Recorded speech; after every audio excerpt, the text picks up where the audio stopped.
जोगी जी ऐसे बोले गेले गाय हमारा माता है, ये हमारा माँ को खाते हैं, ये तो बड़ी गलत बात है। আমার তো জানা ছিল না মাকে আমরা কোথায় রাখি, ঘরে না গোয়ালে? কথা বলেন, মাকে আমরা ঘরে রাখি, মাকে ইজ্জত করি, মায়ের খিদমত করি। আমার খালি অবাক হয়ে যায়, গাই যদি মা হয় ষাঁড়টা বাপ হওয়া তো দরকার। ষাঁড় বাপ হয় না কেন বললে কষ্ট হয়। বলছে গায়ে আমার মাথা। সব থেকে দুঃখ কোথায় শুনেন? আমরা মাকে মা বলি না, বলি মা বলি। আচ্ছা আমাদের মা মেয়ে ছেলে না বেটা ছেলে? কথা বলে না কেন? মেয়ে ছেলে। আপনার স্ত্রী মেয়ে না বেটা ছেলে? মেয়ে ছেলে। তো কেউ যদি বউকে বলে তোকে এত ভালোবাসি এত ভালোবাসি, মা বলতে মন যাচ্ছে, বউ ঝাঁটা করে মারবে না? মারবে না। বউকে মা বলা যাবে? গোলমাল হয়ে যাবে। বলছে ইয়ে হামারা মাতা হ্যায়। গাই যদি মা হয়, তার যখন বাছুর হচ্ছে, তার আবার যখন বাচ্চা হচ্ছে, তো ও নানি হচ্ছে না কেন? সবাই মা হলে তোর বাপের ক্যারেক্টার খারাপ হয়ে যাবে। কথাটা বুঝতে পারেন? সবাই মা হলে তো গোলমাল হয়ে যাবে। সবাই কি করে মা হবে? গাইটাও মা, তার বাচ্চাও মা, তার বাচ্চাও মা। বিটিও যদি মা হয়, বুনু যদি মা হয়, সব মা হয়ে গেলে তো তোর বাপের ক্যারেক্টার খারাপ হবে। ওই জন্য ভেবে চিন্তে কথা বলো। আল্লাহর কসম আমরা মাকে মা বলি। আমি নাম করব প্লেনে, সেদিনে আমি আমার প্লেনে সফর ছিল, আমি মধ্যপ্রদেশ থেকে জলসা করে এলাম 2 সপ্তাহ আগে।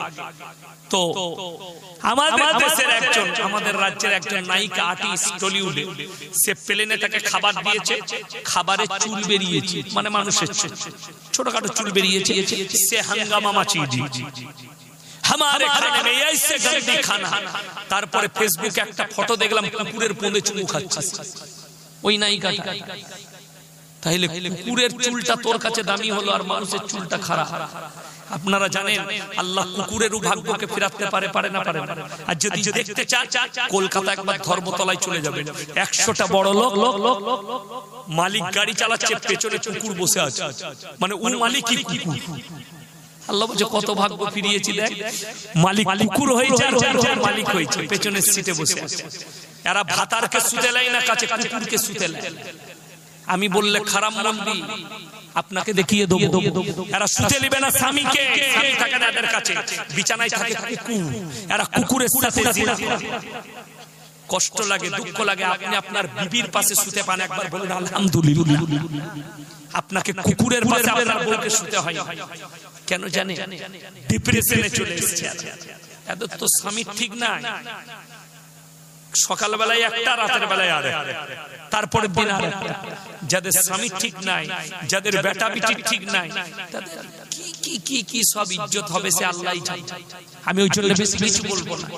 কুকুরকে দুধ পান করায় আর মানুষকে লাথি মারে। গরুকে বলছে মা, বড় কষ্ট লাগে। জয় শ্রীরাম নাম নিয়ে আখলাককে মার্ডার করে দিলে মিথ্যা অপবাদ দিয়ে। হাজার হাজার মুসলমান আমার জলসায় আছে জানেন। 3 বছর মুর্শিদাবাদ থেকে জলসা করে ফিরছি, কাটুয়ার ঘাট গঙ্গায় পার করাচ্ছি গাড়ি। রাত তখন কটা বাজবে? 4:30। একদল যুবক একটা গাড়িতে আছে, আমি গাড়ি থেকে বেরিয়ে দাঁড়ালাম। গরমের দিন হাওয়া খাচ্ছে। তারা আমাকে দেখে জোরে জোরে জয় শ্রীরাম বলতে লাগলো। পেরিয়ে আসার পরে তাদেরকে একজনকে ডাকলাম, শোনো বাবু, কি নাম? অমুক মজুমদার। কত ভালো নাম তোমার। আমরা তোমাদেরকে দেখে শ্রীরামজি লজ্জা পায়, তোমরা আমাকে দেখে জয় শ্রীরাম বলছো, শ্রীরামজি লজ্জা পায়। বড় কষ্ট লাগে। জয় শ্রীরামের নাম করে যারা মানুষ মার্ডার করে আর গাইকে যারা মাথা বলে, এর থেকে দুঃখ আর কিছু নাই। গাই মা হলে তো ষাঁড়কে বাপ বলতে হবে। ষাঁড়কে কেন বাদ দিচ্ছিস? তাকে কেন ফেলে দিচ্ছিস? তাকে কাছে। আর আমার আল্লাহ রাব্বুল আলামিন কোরআনে বলেছে তোমাদের জন্য যতগুলো গরুর আচরণের পশু আছে, প্রাণী আছে, তোমাদের জন্য হালাল করলাম। জোরে বলুন সুবহানাল্লাহ। একটা হিন্দুদের ছেলে একটা মুসলমান যুবককে প্রশ্ন করেছে বাঁকুড়া ডিস্ট্রিক্ট। সে সেই হাট থেকেই ফোন করেছে, বাজার থেকে। আপনাদের 24 পরগনায় তো মাছের কোয়ালিটি গাদা, ঠিক কি না? কথা বলো। আমাকে আজকে অনেকগুলো মাছ খাওয়ালো, কোয়ালিটি। আমাদের বর্তমানে এত মাছ আমরা সহজে পাই না। পাবদা খাওয়ালো, গোলদা চিংড়ি খাওয়ালো, এগুলো আমরা কখনো কখনো কিনতে পারি, বহুত দাম, 800, 900, 1000 টাকা কেজি বর্ধমান। আমার ভাই, সেই ছেলেটা প্রশ্ন করেছে মুসলমানদের জন্য মরা প্রাণী খাওয়া হারাম, ঠিক কিনা? কথা বলে, আমরা মরা গরুর মাংস খাই, মরা ছাগল খাবো? খাবো। সেই ছেলেটা প্রশ্ন করেছে, তোদের মৌলবীকে জিজ্ঞেস কর মরা মাছ কি করে খাই মুসলমান? উত্তর আপনাদের জানা আছে কারণ? আমি জানিয়ে দেবো, নিয়ত করবেন তো আজ থেকে 5 ওয়াক্তের নামাজ পড়বো, জোরে বলুন ইনশাআল্লাহ। আমি আজকে আপনাদেরকে জানিয়ে দিয়ে যাচ্ছি, আপনাদের হিন্দু, দলিত, আদিবাসী যত বন্ধু আছে তাদেরকে উত্তরটা দিবেন। যদি প্রশ্ন করে আপনি পারফেক্ট উত্তর আপনাদেরকে দিচ্ছি, আর নিয়ত করুন আলেমদের সংস্পর্শে আসবো, জোরে বলুন ইনশাআল্লাহ। যেখানে আপনারা আটকে যাবেন আমাদের মতো মৌলবীর সঙ্গে কন্টাক্ট করেন, আমরা আপনাদেরকে উদ্ধার করে দেব ইনশাআল্লাহ। যে কোনো প্রশ্ন কোরআন থেকে তোমার উম্মত উম্মতি সবথেকে প্রথমে জান্নাতে প্রবেশ করবে। সাহাবীদের মধ্যে খবর ছড়িয়ে গেছে নবীজি দুনিয়া ছাড়বেন, দুনিয়া থেকে বিদায় নেবেন, বাচ্চা ছেলের মতো কাঁদছে। আল্লাহর হাবিব সাল্লাল্লাহু আলাইহি সাল্লাম দুনিয়া ছাড়ছেন। সমস্ত সাহাবী কেউ কেউ বেহুশ হয়ে যাচ্ছে। হযরত সাইয়্যিদনা বেলাল হাবশী রাদিয়াল্লাহু তাআলা 11 বার বেহুশ হলেন আযান দিতে গিয়ে। 11 বার নবীর সঙ্গে মায়ে রাসূল से इतना मोहब्बत किया, এতটা मोहब्बत করেছি, 11 বার বেহুশ হলেন আযান দিতে গিয়ে। সেই হযরত ওমর ফারুক কেঁদে কেঁদে বলছেন, কেউ যদি বলে নবীজি দুনিয়া ছেড়েছে তাকে আমি টুকরো টুকরো করে দেব। হযরত আবু বকর সিদ্দিক বুকে জড়িয়ে কাঁদতে কাঁদতে বললেন, হে উমর এই কথা বলো না, কোরআনকে মিথ্যা বলা হবে। কুল্লু নাফসিন যায়কাতুল মউত, যতগুলো জানদার এসেছে প্রত্যেকটা জানদারকে মৃত্যু চাখতেই হবে। নবীজি দুনিয়া ছেড়েছে, এটাই সত্য, এটাই কোরআন। হযরত ওমর বললেন আমি মেনে নিতে পারছি। সাইয়্যিদনা বেলাল হাবশী রাদিয়াল্লাহু তাআলা 3 দিন পরে মদিনা ছেড়ে চলে গেলেন শাম দেশে। আমার আর বরদাস্ত হচ্ছে না, আমি নবীজির রওজা মুবারক দেখে আমি থাকতে পারছি না। ছেড়ে চলে গেলেন শাম দেশে। 3টে বছর কেটে গেছে। আপনি কতটা নবীজিকে মহব্বত করেন, আল্লাহর নবী সাহাবীরা কতটা মহব্বত করেছে শুনে। হযরত বেলাল হাবশী 3টে বছর পরে নবীজি স্বপ্ন দেখালেন বেলাল হাবশীকে, হে বেলাল হাবশী আমার কথা কি তোমার একবারও মনে পড়ে না? 3টে বছর তুমি একবারও আমার সঙ্গে দেখা করতে এলে না। রাতের অন্ধকারে ঘোড়ার উপরে চেপে ঘোড়াকে বললে তোর যতটা রফতার আছে ছোট, আর আমার নবীজির রওজা মুবারকে আমাকে নিয়েছো, আমার নবীজি ডেকেছে আমাকে নিয়েছো। ছুটতে লাগলো। ফজরের আযানের ওয়াক্তে, নামাজের ওয়াক্তের কাছে চলে এলো মসজিদে নববীতে। হযরত বেলাল হাবশীকে সাহাবীরা দেখলেন। হযরত হোসেন দেখার পরে বললে, বেলাল হাবশী আজকে আমি তোমাকে দেখে এত খুশি হয়েছি, আজকে তুমি আজকে আযান দিবে। বেলাল হাবশী বললেন, হে হোসেন আমাকে আযানের জন্য অনুরোধ করো। যেদিনে নবীজি দুনিয়া ছেড়েছেন সেদিনে আমি আযান দিতে গিয়ে 11 বার বেহুশ হয়েছি, আমাকে অনুরোধ করো না।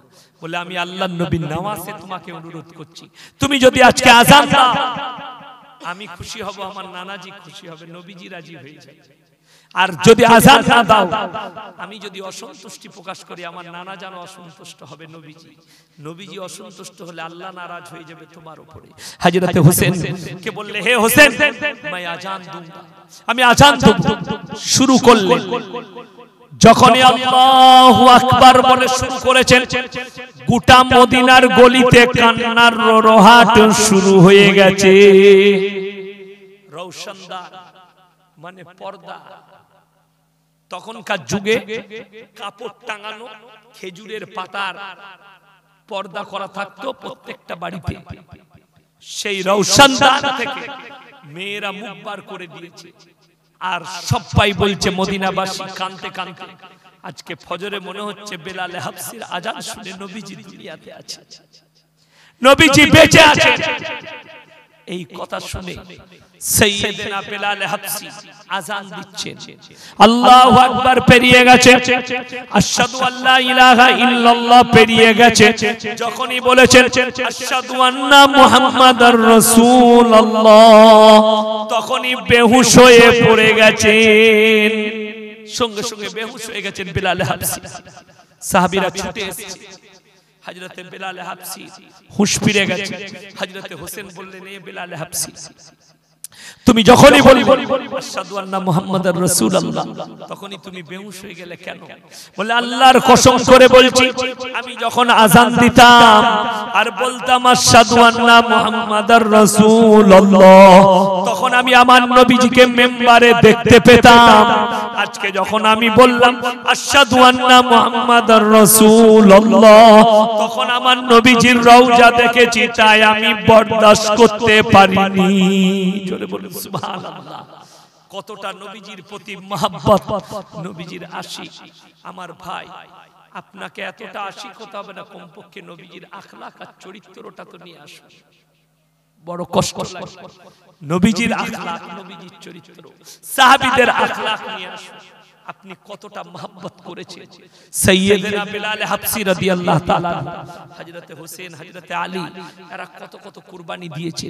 ফজরের নামাজে হযরতে উমরকে ভুজালি মারা হয়েছিল ফজরের নামাজের সময়। হযরতে উমর রক্তাক্ত অবস্থায় পড়ে থেকেছে।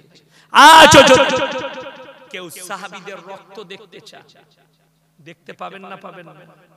কথা বলেন, এ কথা বলেন। যদি কেউ সাহাবীর রক্ত দেখতে চান, কোরআন শরীফে একজন সাহাবীর রক্তে ছিটে লাগা কোরআন এখনো রাখা আছে সমর ক্রান্তের লাইব্রেরিতে। সেই রক্তটার কারণে হযরতে উসমান গনি রাদিয়াল্লাহু তাআলা তিনি কোরআন পড়ছেন, বেঈমান এসে চিৎ করে ফেলিয়ে বুকের উপরে ভুজালি মেরেছে, রক্তের ছিটে কোরআনের আয়াতে লেগেছে। সেই কোরআন এখনো সমর ক্রান্তের লাইব্রেরিতে রাখা আছে। সেটা যদি আপনার চোখে পড়ে আপনার কলিজা ফেটে যাবে। যুদ্ধের ময়দানে নবীজি চাচা জান আমিরে হামজা রাদিয়াল্লাহু তাআলা বুকটাকে চিড়ে কলিজা থরবার করে চিবিয়ে খেয়েছে। তার নাম হচ্ছে হিন্দা। আল্লাহ তাকে ঈমান দান করেছিলেন। জোরে বলুন সুবহানাল্লাহ। ওই জন্য মুসলমান ভাই, সাহাবীদের মত মোহাব্বত নবীজির প্রতি নিয়ে আসুন। খালি মুখে বললে হবে না, हम रसूल के आशिक हैं, आशिक रसूल जुबान से कहने से नहीं होगा, सबसे पहले तुमको अमल पर लाना पड़ेगा, আমলে পরিণত করতে হবে। आशिक रसूल तो बोलने वाला गादा আছে। দেখিয়ে দেব আমাদের দেশে 224 পরগনা থেকে কত মানুষ খাজা বাবার রওজায় যায় না যায়, আজমিরে যায়। তাদেরকে বলি বড় আল্লাহর ওলি, আমি জলসা করে যাই, রাস্তায় একটা আমার বাড়ির আগে হাই রোডের উপরে হোটেল আছে। আমার বাড়ি হাই রোডে, দিল্লি রোডের উপরে। তো সেই হোটেলটার নাম হচ্ছে নিউ রয়, আমার বাড়ির কাছে। প্রচুর টুরিস্ট বাস যায়। আমি মাঝে মাঝে চা খাই সেখানে দাঁড়িয়ে। তো আমাদের 24 পরগনা থেকে কোনো বাস যাচ্ছে আজমির, দাঁড়িয়েছি, পেশাব পায়খানা চা পানি খাওয়া দাওয়া করছে। 4-5টা ছেলে মোবাইল খুলে দেখছে আর বলছে এটাই ইয়াসিন হুজুর। আমি বলি এই আমি বুটি মালটা শুনে খান, এদিকে এলো। কোথায় যাচ্ছ বাপ? বলে হুজুর খাজা বাবার মাজারে যাচ্ছে। আলহামদুলিল্লাহ। কখন বেরিয়েছো? হুজুর 12টায়। জোহরের নামাজ পড়েছো বাপ? বলে না হুজুর। আসো? জি না। মাগরিব? জি না। এশা? জি না। আমি বললাম শোনো, যে খাজা বাবার রওজায় যাচ্ছ তার জীবনীটা একবার পড়ে আসবে। খাজা মঈনুদ্দিন চিশতি রাহমাতুল্লাহ আলাইহি 12 বছরের পর থেকে মৃত্যুকাল পর্যন্ত একদিনও তাহাজ্জুদের নামাজ কাজা করেননি। জোরে বলুন সুবহানাল্লাহ। তোমার জীবনে এক ওয়াক্তের নামাজ এলো না, তুমি কি করে খাজা বাবার আশিক হতে পারবে? তোমার মতো মুরিদকে খাজা বাবা কিয়ামতের দিনে ঝাঁটা জুতো মারবে, ঝাঁটা জুতো মারবে। শুনেলেন, যারা খাজা বাবার মাজারে জিয়ারত করতে যান, ডিব্বাই যারা টাকা দিয়ে আসেন, তার থেকে বড় পাপ কাজ আর কিছু নাই। খাজা বাবার মাজারে ওই বাস্কতে যারা পয়সা দেয় তার থেকে বড় পাপ কাজ আর কিছু নেই। জিয়ারত করা নেকির কাজ। ওই টাকাটা দিবেন যদি বলেন কোথায় দেবো হুজুর, তুমি যখন বাড়ি থেকে বের হয়ে যাবে যে টাকাটা মনে করছো ওইখানে তোমার ইমাম আর মুয়াজ্জিনকে দিয়ে যাও, তোমরা যতদিন সফরে থাকবে আর দোয়া করবে, জোরে বলুন সুবহানাল্লাহ। আর ওই টাকা দিলে ওই টাকাটা বাবার আন্ডারে যায় না, ওটা মোদির আন্ডারে যায়, তোমাদের জানা নাই। ওইখানে ওই জন্য তো গাঁজাখোর মালগুলো বসে আছে, ওখানে যতগুলো খাদিম আছে 14টা করে হাতেতে 4টা করে 8টা আংটি লাগানো আছে। ইসলামে আপনি বলুন আংটি পরা জায়েজ আছে? হারাম না হারাম নয়? হারাম। এই হারামখোরগুলো মাজারে বসে আছে, খাদিম সেজে 14টা 15টা করে হিরে মতি সোনার আংটি পরে আছে। টাকাগুলো কার? আপনার। এক ওয়াক্তের নামাজ পড়েন। চ্যালেঞ্জ, আমি চ্যালেঞ্জ ছুড়লাম, খাজা বাবার মাজারে যে খাদিমগুলো আছে একজন যদি নামাজের ফরজ বলে দিতে পারে তার জুতোর মালা পরবো। চ্যালেঞ্জ। বড় কষ্ট লাগে শুনেলে। আমি কোনো বিরোধী বক্তা নয়, অনেকজন আমার জলসা শুনে মনে করে এই মৌলবিটা পীর বিরোধী মৌলবি। কেউ জানে না আমি নিজে পীরের বেটা, আমি পীর বিরোধী কি করে হবে? আমার 17,000 জলসা ছুট, একটা যদি কোনো হক্কানি পীরের বিরুদ্ধে বার করতে পারেন তার জুতোর মালা পরবো না। আমার যতগুলো বায়ান আছে ভণ্ড পীরের বিরুদ্ধে আছে। আমার এলাকায় চলুন, আমার এলাকা মাজারে বসে আছে দাড়ি চাচা, আমি নিজে নিয়ে গিয়ে দেখাবো এক ওয়াক্তের নামাজ পড়ে না, হারাম। জুম্মা পর্যন্ত পিশাব করে পানি লাই না, মানুষটা দিকে ওলি বলে তাদের কাছে তাবিজ তারা। এই মৌলবীরা কি দোষ করলো? শোনো, আমাদের সমাজ কেন পেঁচিয়ে গেছে? যারা হুজুর মনে করেছে, যারা মৌলবী মনে করেছে, সব থেকে বড় জিনিস এই মাজারে হারামখোরগুলো গাঁজা টান্নেওয়ালা বসে আছে, মানুষ তাদের কাছে তাবিজ তালা। জীবনে মাদ্রাসার মুখ দেখে না, তাকে জিজ্ঞেস করো। আমার ভাই, আপনাদের আসার সময় সেই দিনে যাচ্ছিলাম কোথায়, হাড়োয়ার উপর দিয়ে। হাড়োয়াতে একটা মাজার আছে, মাজার আছে, সেখানে যা চলছে ছেলে মেয়ে, গোটা পশ্চিম বাংলা নয় ভারতবর্ষের সমস্ত मौलवी के चैलेंज करना, हिंदुस्तान के जितने भी आलिम हैं वो अहले सुन्नतुल जमात का हो, देवबंदी हो या अहले हदीस हो या कोई भी तबका के मौलवी हो, मैं आप लोगों को चैलेंज करता हूं। बांग्लार যতগুলো মৌলবি আছে চ্যালেঞ্জ করলাম, কেউ যদি প্রমাণ করে দেয় মেয়েদের মাজারে যাওয়া জায়েজ আছে, সেই মৌলবির জুতোর মালা পরবো। আমি ইয়াসিন বলে যাচ্ছি, মেয়েদের মাজারে যাওয়া তো দূরের কথা, মনে মনে নিয়ত করাটাও হারাম এবং পাপ। সবথেকে বড় জিনিস বলে দিই, আপনাদের এখানে মানুষ মারা গেলে, স্বামী মারা গেলে স্ত্রী কবরস্থানে যায় তো নাকি? যেতে পাবে? কথা বললাম না কেন? যাওয়া যাবে? হারাম। কি বললাম? হারাম। স্বামী মরে গেলে স্ত্রী কবরস্থানে যেতে পাবে না, বাপ মরে গেলে বিটি যেতে। তোর বইয়ের কাছে তোর হক বেশি না আমার হক বেশি? যদি বলিস পীরের হক বেশি তাহলে আমার অসুবিধা নাই, আর কিছু বলতে পারবো না। আর যদি বলিস স্বামীর হক বেশি তাহলে নাজায়েজ এবং হারাম। শুধু তাই নয়, এখানে হাজী সাহেব কেউ থাকলে হাত তুলেন। কেউ আছেন?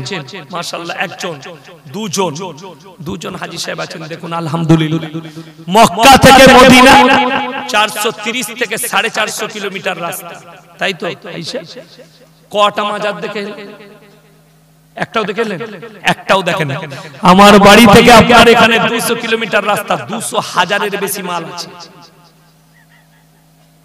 200,000-এর বেশি। আমি বললে খারাপ বলবি তো আপনাকে বলে দিই, বীরভূম ডিস্ট্রিক্টের এক হারামখোর আমাকে ফোন করে বলছে, তুমি পীর বিরোধী বলবি। আমি না, ভুল বললি, আমি গাঁজাখোরদের বিরোধী বলবি, ভণ্ডদের বিরুদ্ধে বলবি। আমি তাকে বললাম মক্কা মদিনায় একটাও মাজার নাই যে? বলছে সেখানে ওলি নাই বলে মাজার নাই। আপনাকে সত্য ঘটনা এবং দাওয়াত দিয়ে যাচ্ছে। এই বছরে আমার মাদ্রাসার জলসা নেই, এক বছর পর পর হয়। 20-30 হাজার লোক খানা খায় আমার মাদ্রাসার জলসায়, ওই জন্য আমরা এক বছর পর পর 30টা 40টা গরু করতে হয়। সামনে বছরে জলসা কিংবা এমনি টাইমে দাওয়াত দিয়ে যাচ্ছি, আমার এলাকায় চলে আসবে, আমার মাদ্রাসায় আসুন, রাখবেন। আমি নিজে এতটা সাহস রাখি, আপনাকে ওই গ্রামে গাড়ি করে নিয়ে আমি গেছি বিচার করতে, আমাকে পাঠিয়েছি এলাকা থেকে, যান আপনি বিচার করতে। দুদল, একদল বলছে ওরস হবে, একদল বলছে হবে না। আমি তাকে জিজ্ঞেস করলাম, বাবা আপনি ওরস করবেন? জি। কোন ওলি শুয়ে আছে? বলে কোন ওলি নাই, পাথর চাবড়ি থেকে পাথর এনে এখানে কবর করেছি। তাহলে মালটা মিথ্যা না সত্য? বাবা ইসলাম সত্যের উপরে টিকে আছে না মিথ্যার উপরে? সত্যের উপরে। যেমন আপনাদেরকে বলে দিই, আপনাদের 24 পরগনায়, হাওড়া, হুগলি, বর্তমানে বহু জায়গায় এই মহরমের সময় লাঠি খেলা হয় না? হয় না? মাতম হয় না? হয় না? হয়। মঞ্জিল মাটি হয়, হয় না? হয় না? আপনারা বলুন, হযরতে হোসেন কোথায় শহীদ হয়েছে? কারবালায় না কলকাতায় খিদিরপুরে? কারবালাটা কোথায় আছে? হাড়ুয়াই তো, হ্যাঁ না বসিরহাটে? কোথায় আছে কারবালাটা? কথা বলেন। ইরাকে কারবালা আছে, ইরাকে শহীদ হয়েছে। কারবালা ইরাকের মাটিতে। মঞ্জিল মাটি হচ্ছে হাড়ুয়ায়, মঞ্জিল মাটি হচ্ছে বসিরহাটে, মঞ্জিল মাটি হচ্ছে কলকাতায়, মঞ্জিল মাটি হচ্ছে বর্ধমানে, মঞ্জিল মাটি হচ্ছে মেদিনীপুরে, মঞ্জিল মাটি হচ্ছে বহরমপুরে। একটা লোকের কটা কবরবে? তার অঙ্গগুলো কি তোরা ভাগ করে নিলি? আমি বলিনি, শোনো, আহলে সুন্নাতুল জামাতের সবথেকে বড় মুফতি আহমদ রাজা খান বেরেলভি, ফতোয়ায়ে রিজবিয়া খণ্ড নম্বর 24 পৃষ্ঠা নম্বর 497, সেইখানে লিখেছেন মিথ্যা খবর তৈরি করা হোসেন, সেখানে ফাতিহা মঞ্জিল মাটি করা, সেখানে চাদর চড়ানো নাজায়েজ এবং হারাম কাজ। আমি গত বছরে হাজারদুয়ারিটা কোথায় আছে জানেন আপনারা? কোথায়? মুর্শিদাবাদে লালবাগ। আমি এই 4-5 দিন আগে জলসায় ছিলাম, লালবাগের একদম কাটরা মসজিদের পাশে। তো ওই ভগবান গোলা থেকে জলসা করে আসছে। আমার ড্রাইভারকে বললাম, সকাল হয়ে গেছে, মুর্শিদাবাদেই জলসা আছে, তারপরের দিন একবার ঢুকে দেখি। তো আমি গেলাম, সঙ্গে সঙ্গে একজন গার্ড ছুটে এলো, হুজুর ভালো আছে, ভেতরে টিকিট লাগবে না, চলুন। আমি যাব না, আমি অনেকবার ঢুকেছি, আমার ছেলেগুলোকে নিয়ে যাও, আমি বাইরে বসছি। তো আমি ময়দানে বসে আছি, দেখবেন যেখানটায় তোপটা রাখা আছে সেই ময়দানে এক গম্বুজ একটা মসজিদের মতো ঘর আছে, সেই ঘরটা তালা মারা। তো আমি তার সোজাসুজি বসে আছি, একদল হিন্দু মুসলিম সব মিলিয়ে লোক আছে, এলো, তাদের সঙ্গে একটা মেয়ে এলো, একটা গাইড এলো, গাইড একটা ছেলে, ছেলেটা মনে হয় মুসলিম। মেয়েটা তালা খুলে দিল, দরজাটা খুলে দিল। আমি দেখলাম দরজা কোনোদিন দেখিনি, ভেতরে কি আছে উঠে যাই, দেখি কি আছে। একটু এগিয়ে গেলাম, গিয়ে দেখছি ভেতরে একটা মাটির ঢিপি করা আছে, তার উপরে চাদর লটকানো আছে। চাদরটাই এক কোণে লেখা আছে আলী, ইয়া হোসেন, ইয়া ফাতেমা, আর মধ্যখানে লেখা আছে, আর একদিকে লেখা আছে ইয়া হাসান, আর মধ্যখানে লেখা আছে লা ইলাহা ইল্লাল্লাহ মুহাম্মাদুর রাসূলুল্লাহ সাল্লাল্লাহু আলাইহি ওয়াসাল্লাম। তার মধ্যখানে ত্রিশূল পুঁতা আছে। কি ত্রিশূল? শিব ঠাকুরের হাতে যে ত্রিশূলটা থাকে, ওই ত্রিশূলটা গাঁথা আছে। বড় কষ্ট লাগলো দেখে। শুধু তাই নয়, সেই গাইডটা লোকটা ওই হিন্দু মুসলিম সকলকে বুঝাচ্ছে, নবাব হজ করতে গিয়েছিল, দিয়ে এই ওই হজের জায়গা থেকে মাটি এনেছিলেন, ওই মাটিটা এখানে রেখেছে, যারা হজ করতে পায় না এখানে এসে দর্শন করলে মোটামুটি হজ হয়ে যায়। আমি তাকে বললাম, এ ভাই শোন, এখানে এসো। এমন তাইলে এই হিন্দু ভাই কটা মোটামুটি, যারা হিন্দু মা বোন যারা দেখলো, এদের মোটামুটি হজ হয়ে গেল। সে বলছে কোথায় বাড়ি? আমি দেখলাম যদি বলি বর্ধমান সালাম মারব। আমি বললাম আমার মির্জাপুরে বাড়ি। ওখানে মির্জাপুর বলে একটা গ্রাম আছে, খুব বড় গ্রাম, সবাই ভয় করে। আমরা মির্জাপুরে বাড়ি। তখন দেখলাম সে 5 হাত পিছিয়ে গেল। আমরা ঠিকই আছে, নাউজুবিল্লাহি মিন যালিক। কত বড় খারাপ আকীদা। বলছে এখানটায় দর্শন করলে হজ হয়ে যাবে। হাজী সাহেবরা গিয়ে নবীজির কবর জিয়ারত করে এলো, কাবা ঘর জিয়ারত করে এলো। কারি তৈয়ব সাহেব रहमतुल्लाह अलैहि লিখেছেন, কাবে पे पड़ी जब पहली नजर दुनिया क्या चीज है भूल गए। কাবা ঘরে যখন প্রথম নজর পড়ে হাজী সাহেব, দুনিয়া কি জিনিস এটাই আমার হাজী সাহেবরা ভুলে যায়, ঠিক কি না হাজী সাহেব? সব স্বামী স্ত্রী পুত্র পরিজন গ্রাম সবকিছু ধন সম্পদ ভুলে যায়, শুধু আল্লাহর সঙ্গে মন থাকে, চোখ দিয়ে গড়গড় করে পানি পড়ে। আর তুমি বলছো হাজার দিতে হবে, এদিকে ঝাঁটা জুতো মারার লোক কেউ নেই, বড় কষ্ট লাগে আমার ভাই। ওই জন্য আমি কারোর বিরোধী নয়, আমি ভণ্ডদের যারা ভণ্ডামি করে। শুনেলেন হাজী সাহেব কটা চাদর চড়িয়েছিলেন নবীর কবরে? চাদর চড়িয়েছিলেন? সিস্টেমই নাই, জোরে বলুন সুবহানাল্লাহ। যদি কবরে চাদর চড়ানো জায়েজ হতো, আমার নবীর কবরটা আসমান পর্যন্ত হিরে মোতি মুক্ত চাদরে ঢেকে যেত, ঠিক কি না? আল্লাহর নবীর কবরে জায়েজ নেই, পৃথিবীর আর কোন মৌলবি মোল্লা পীর ফকিরের কবরের জন্য জায়েজ হবে না। আল্লাহর নবীর কবরে জায়েজ নেই, আর কারুর কবরে জায়েজ হবে না। আল্লাহর নবীর কবরে সিজদা নেই। জিজ্ঞেস করুন আপনার হাজী সাহেব কবার নবীজির কবরে সিজদা দিয়েছে? বেরিয়ে ঘাটটা ভেঙে দিবে পুলিশরা। কবরে সিজদা নেই, নবীজির কবরে ভালো মন্দ চাইতে পাবে না। পৃথিবীর আর কারুর কবরে ভালো মন্দ চাওয়া যাবে না। জানি এক সপ্তাহ আগে, এক মাস আগে একটা মেয়ে ছেলে আমাকে ফোন করে, যুবতী বিটি ছেলে, গলাটা বুঝতে পারলাম, হুজুর আপনি আছেন? সাহেব জি। কোথায় বাড়ি তোমার? বলে হুজুর আমার ফুরফুরার পাশে বাড়ি, ফুরফুরা এলাকা। আলহামদুলিল্লাহ, কি করো? আলিয়া থেকে মৌলবি পাস, আলিমা পাস করেছি, ফাজিলা পাস করেছি, ফাজিল পাস করেছি। আলহামদুলিল্লাহ, কি ব্যাপার বলো, কি প্রশ্ন আছে? হুজুর আপনার জলসায় শুনেছি যে আল্লাহর কাছে ভালো মন্দ চাইতে হবে, কেন কোন লোকের ভালো লোকের ওসিলা করা যাবে না? ইনডাইরেক্ট। আমি বললাম আমি যদি কোরআন থেকে তোমাকে দলিল দিই ডাইরেক্ট আল্লাহকে পাওয়া যাবে, তাহলে ইনডাইরেক্টলি লাভ নেই, বড় কষ্ট আছে। সেই মেয়েটা আমাকে বলল তাহলে শুনে আপনার জানা নাই হুজুর? আমি কি শুনিয়ে দাও? বললে আমার হুজুর বলেছে হযরত আদম আলাইহিস সালামকে আল্লাহ তাআলা যখন জান্নাত থেকে বার করে দিলেন, দুনিয়াতে পাঠালেন, 300 বছর কেঁদেছিলেন। কত বললাম? 300। তারপরও আল্লাহ দোয়া কবুল করেন।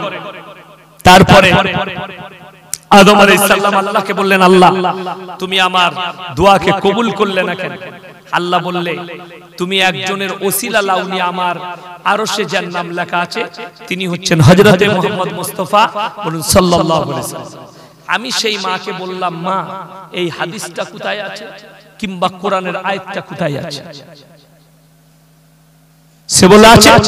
আমার হুজুর বলেছে, আমি তোর হুজুরের বীজ মারবো, কনফারেন্সে ফোনটা লাগা না, ফোন লাগাতে পেরেছে না, আজও পর্যন্ত আমাকে বলতে পেরেছে। এক সপ্তাহ আগে আবার ফোন করেছিল, আপনি জলসায় আমার নাম করে বলেছেন। আমি তোকে তো আমি চিনি না, তোর নাম করব কি করে? আমি বলেছি একটা মেয়ে, বলে ফুরফুর। শুধু তাই নয়, মেয়েটা আমাকে বলল আলিমা। আমি বললাম বুখারী শরীফের প্রথম হাদিস কি? বলে হুজুর জানি না। আমরা তো কাটমৌলবি হইছি, কাটমৌলবি। তোর দ্বারা সমাজ উপকৃত হবে, তোর পরিবার উপকৃত হবে, তো আমার মতো মৌলবীর ভুল ধরতে আসিস, বড় কষ্ট লাগে, দুঃখ লাগে যে বুখারী শরীফের প্রথম হাদিস জানে না, সে আমার হাদিস কোরআনের ভুল ধরতে আসে। শুধু তাই নয়, এক সপ্তাহ আগে ফোন করেছে। আমি বললাম আমার বোন, তোমার প্রতি আমার কোনো অভিযোগ নাই, ভালোবাসা, আমি উইথড্র করে নেব জলসার স্টেজে, আমি ভুল বলেছি। এই মেয়েটা আমাকে হাদিসের দলিলটা দিয়েছে, এক সপ্তাহ হয়ে গেল এখনো পর্যন্ত দলিল দিতে পারেনি। আমি তাকে কিয়ামতের সকাল পর্যন্ত সময় দিয়েছি, সে আমাকে দলিল দিতে পারবে না, যেহেতু এটা বানানো কথা, এটা কোনো হাদিস নয়, কোরআন বানানো। আর একটা বানোয়াট হাদিস বলে দিই আপনাদেরকে, যেটা শিক্ষিত সমাজে চলে। আল্লাহর নবী বলেছে শিক্ষার জন্য তোমরা চীন দেশে পাড়ি দাও। শুনেননি হাদিসটা? কোন মৌলবি যদি এই হাদিসটা বলে দিতে পারে, তিরমিজি, বুখারী, আবু দাউদ, ইবনে মাজাহ, নাসাই শরীফ, আইনুল হিদায়া, কোন জায়গায় আছে, সেই মৌলবির জুতোর মালা পরবো ইনশাআল্লাহ। এটা হাদিস। হ্যাঁ, হাদিস কি আছে বলে, প্রত্যেকটা মুসলমান নরনারীর জন্য ইলম হাসিল করা ফরজ। কি হাসিল করা বললাম? ইলম হাসিল। ইলম কাকে বলে? কোরআন হাদিসের দ্বীনি ইলম হাসিল করা। গাড়ি চালানোটাও জ্ঞান। ইলম মানে হচ্ছে জ্ঞান। যেটা আমার ড্রাইভার গাড়ি চালাচ্ছে ওটা ফরজ, ফরজ নয়। এরোপ্লেন চালাচ্ছে ফরজ, ফরজ নয়। ওই জন্য আমি লাস্ট কথা বলে যাব, প্রত্যেকটা ভাইকে দ্বীনকে, ইসলামকে উলামাদের কাছ থেকে স্টাডি করে নেবেন। জোরে বলুন ইনশাআল্লাহ। কোন মেয়েদের হাদিসে চলবে না। লাস্ট আমি বলে যাব, প্রত্যেকটা ভাই মা বোন রমজান মাস আসছে, সব সময় পবিত্র থাকবেন। জোরে বলুন ইনশাআল্লাহ। পবিত্রতা ইসলামের ঈমানের একটা অঙ্গ। পরিষ্কার পরিচ্ছন্ন পবিত্রতা ঈমানের একটা বড় অঙ্গ। আপনার জামাটাই 5টা সেলাই হয়, কথা বললাম 5টা, কিন্তু জামাটা পরিষ্কার থাকবে। সপ্তাহে একবার করে কাটবে।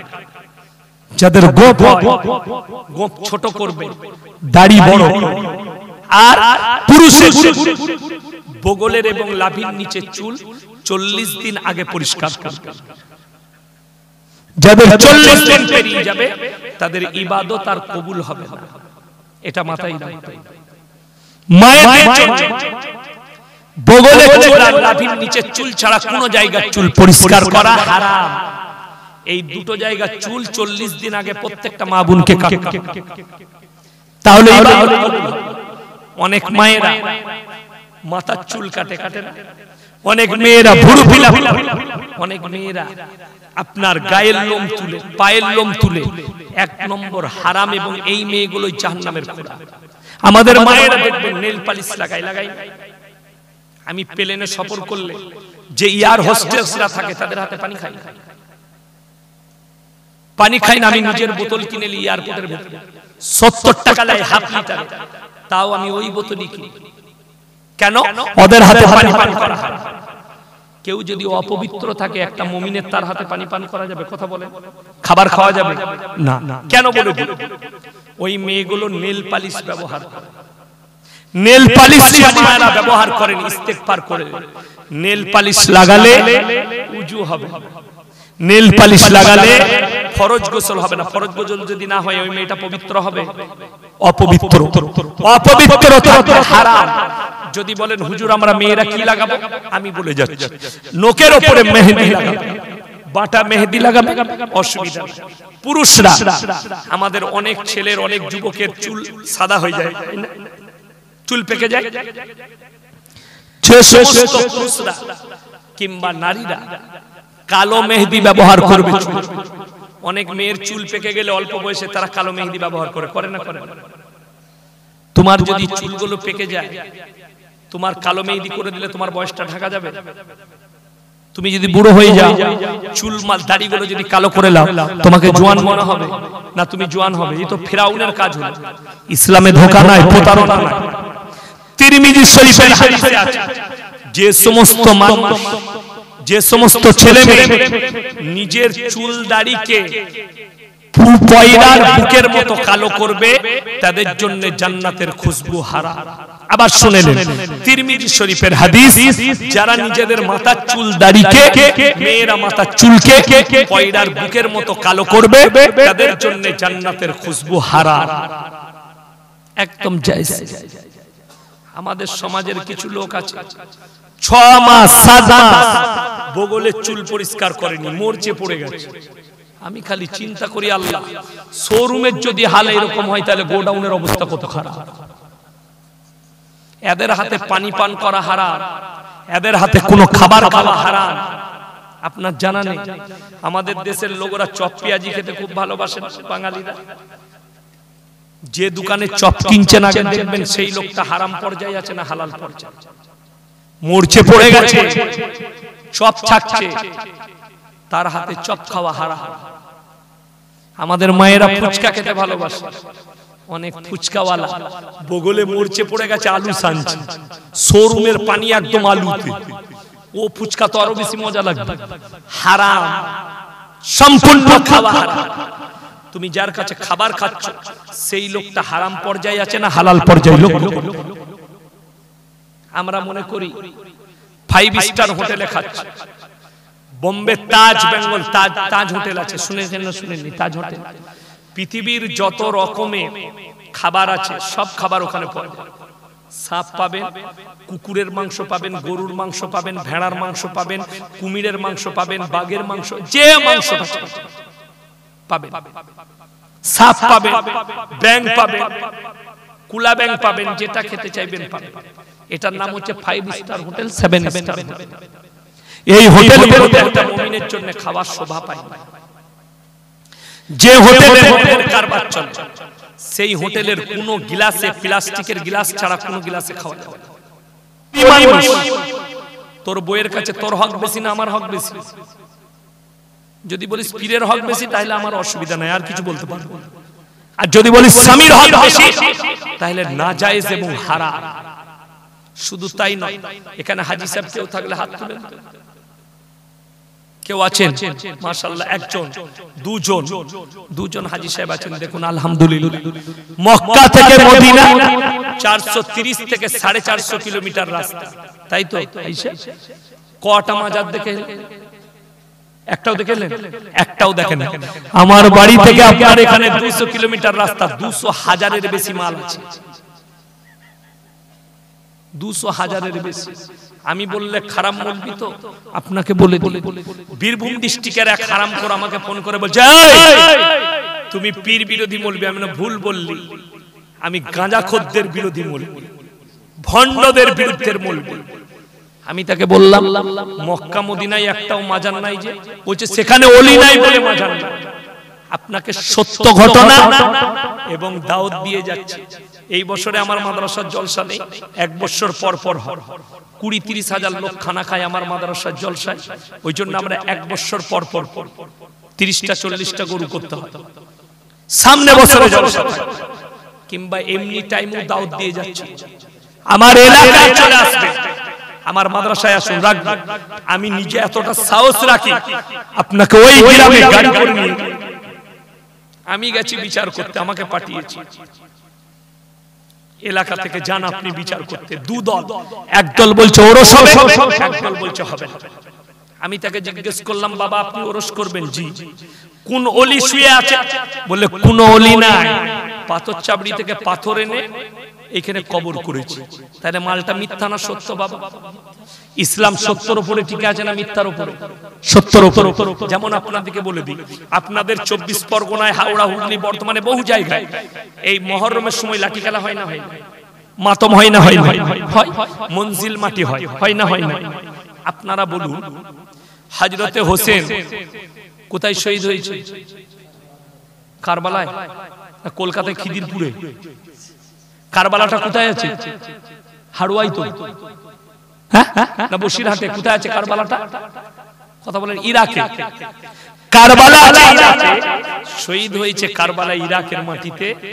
মঞ্জিল মাটি হচ্ছে হাড়ুয়ায়, মঞ্জিল মাটি হচ্ছে বসিরহাটে, মঞ্জিল মাটি হচ্ছে কলকাতায়, মঞ্জিল মাটি হচ্ছে বর্ধমানে, মঞ্জিল মাটি হচ্ছে মেদিনীপুরে, মঞ্জিল মাটি হচ্ছে বহরমপুরে। একটা লোকের কটা কবরবে?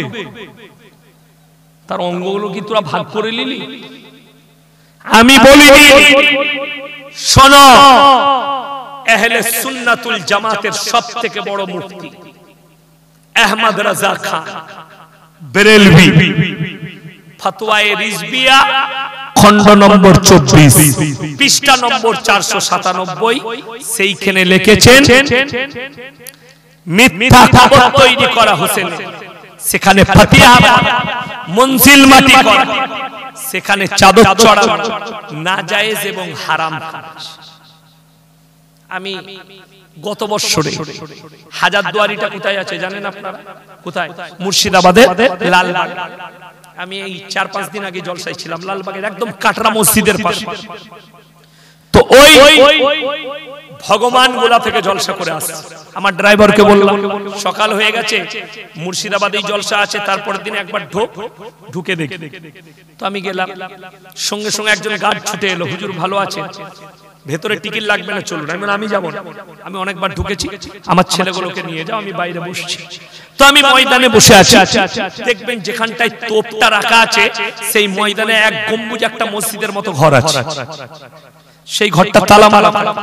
তো আমি তার সোজাসুজি বসে আছি, একদল হিন্দু মুসলিম সব মিলিয়ে লোক আছে, এলো, তাদের সঙ্গে একটা মেয়ে এলো, একটা গাইড এলো, গাইড একটা ছেলে, ছেলেটা মনে হয় মুসলিম।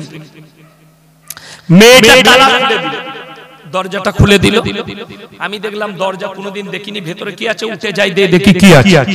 একটু এগিয়ে গেলাম, গিয়ে দেখছি ভেতরে একটা মাটির ঢিপি করা আছে, তার উপরে চাদর লেপটানো আছে। চাদরটাই এক কোণে লেখা আছে আলী ইয়া হোসেন ইয়া ফাতেমা, আর মধ্যখানে লেখা আছে, আর একদিকে লেখা আছে ইয়া হাসান, আর মধ্যখানে লেখা আছে লা ইলাহা ইল্লাল্লাহ মুহাম্মাদুর রাসূলুল্লাহ সাল্লাল্লাহু আলাইহি ওয়াসাল্লাম। তার মধ্যখানে ত্রিশূল পুঁতা আছে। কি ত্রিশূল? শিব ঠাকুরের হাতে যে ত্রিশূলটা থাকে ওই ত্রিশূলটা গাঁথা আছে। বড় কষ্ট লাগলো দেখে। শুধু তাই নয়, সেই গাইডটা লোকটা ওই হিন্দু মুসলিম সকলকে বুঝাচ্ছে নবাব হজ করতে গিয়েছিল, দিয়ে এই ওই হজের জায়গা থেকে মাটি এনেছিলেন, ওই মাটিটা এখানে রেখেছে, যারা হজ করতে পায় না এখানে এসে দর্শন করলে মোটামুটি হজ হয়ে যায়। আমি তাকে বললাম, এ ভাই শোন, এখানে এসো। এমন তাইলে এই হিন্দু ভাই কথা মোটামুটি যারা হিন্দু মা বোন যারা দেখলো এদের মোটামুটি হজ হয়ে গেল। সে বলছে কোথায় বাড়ি? আমি দেখলাম যদি বলি বর্ধমান সালামার, আমি বললাম আমার মির্জাপুরে বাড়ি। ওখানে মির্জাপুর বলে একটা গ্রাম আছে, খুব বড় গ্রাম, সবাই ভয় করে। আমরা মির্জাপুরে বাড়ি। তখন দেখলাম সে 5 হাত পেছিয়ে গেল। আমরা ঠিকই আছে, নাউজুবিল্লাহি মিন যালিক। কত বড় খারাপ আকীদা। বলছে এখানটায় দর্শন করলে হজ হয়ে যাবে। হাজী সাহেবরা গিয়ে নবীজির কবর জিয়ারত করে এলো, কাবা ঘর জিয়ারত করে এলো।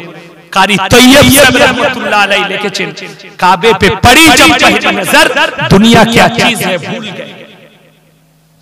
কাবা ঘরে যখন প্রথম নজর পড়ে হাজী সাহেব, দুনিয়া কি জিনিস এটাই আমার হাজী সাহেবরা ভুলে যায়। ঠিক কি না হাজী সাহেব?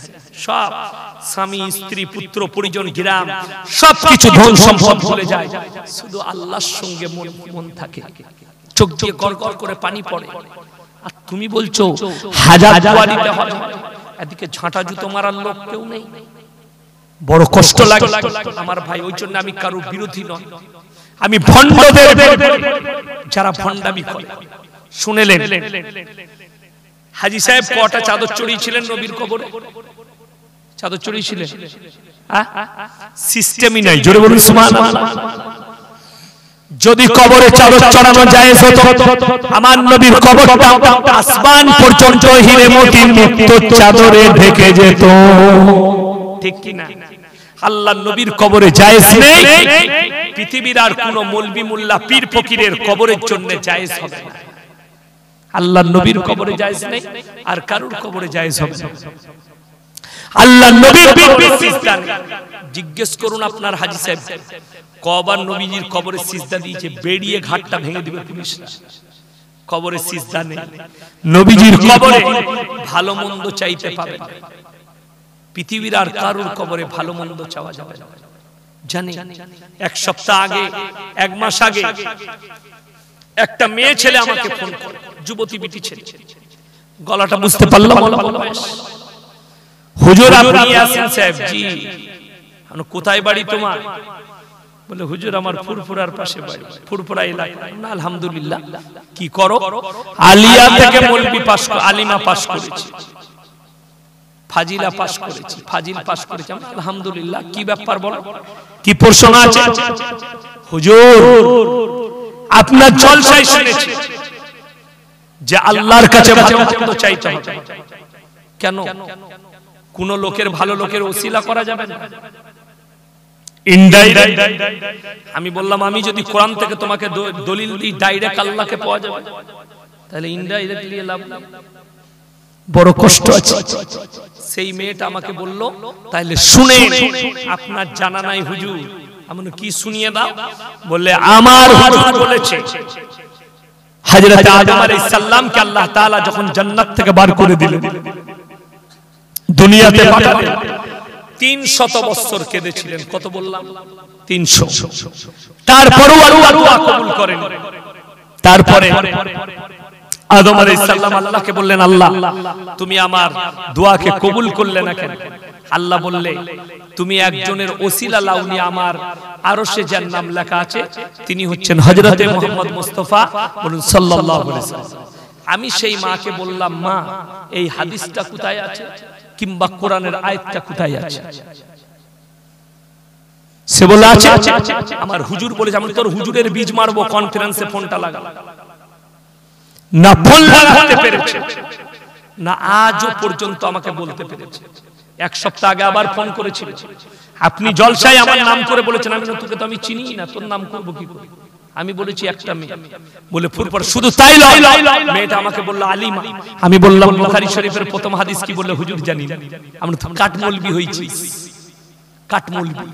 তোর দ্বারা সমাজ উপকৃত হবে, তোর পরিবার উপকৃত হবে, তো আমার মতো মৌলবীর ভুল ধরতে আসিস, বড় কষ্ট লাগে, দুঃখ লাগে যে বুখারী শরীফের প্রথম হাদিস জানে না, সে আমার হাদিস কোরআনের ভুল ধরতে আসে।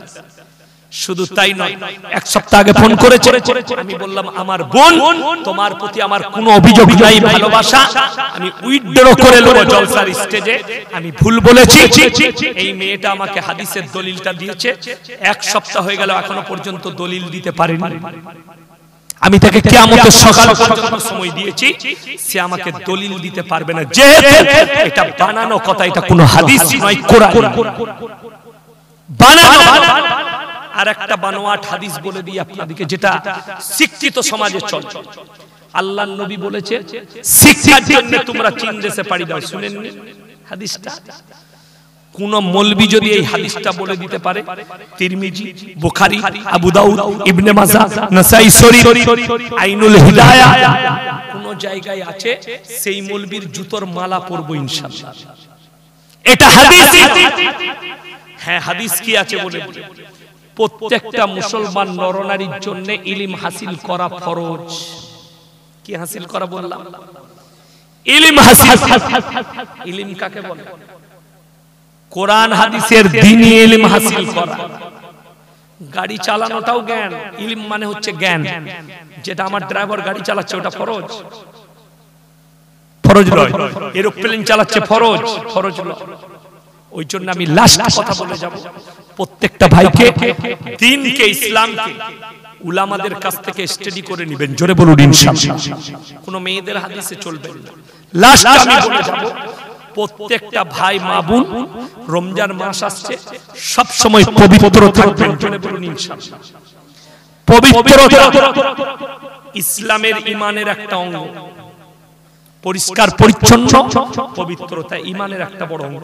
আপনার জামাটাই 5টা সেলাই হয়, কটা বললাম? 5টা। কিন্তু জামাটা পরিষ্কার থাকবে, সপ্তাহে একবার করে কাটবে। যাদের গোপ হয়, গোপ ছোট করবে, দাড়ি বড়, আর পুরুষের বগলের এবং লাভির নিচে চুল 40 দিন আগে পরিষ্কার করবে। যাদের 40 দিন পেরিয়ে যাবে, তাদের ইবাদত আর কবুল হবে না। এটা মাথায় রাখতে হবে। মায়ের জন্য বগলে চুল আর লাভির নিচে চুল ছাড়া কোনো জায়গায় চুল পরিষ্কার করা হারাম। এই দুটো জায়গা চুল 40 দিন আগে প্রত্যেকটা মা বোনকে কাটতে হবে, তাহলে অনেক মায়েরা মাথার চুল কাটে না, অনেক মেয়েরা ভুরু ফিলা, অনেক মেয়েরা আপনার গায়ের লোম তুলে, পায়ের লোম তুলে, 1 নম্বর হারাম। এবং এই মেয়েগুলো জাহান্নামের খোঁড়া। আমাদের মায়েরা দেখবেন নেল পালিশ লাগাই। আমি প্লেনে সফর করলে যে এয়ার হোস্টেসরা থাকে, তাদের হাতে পানি খাই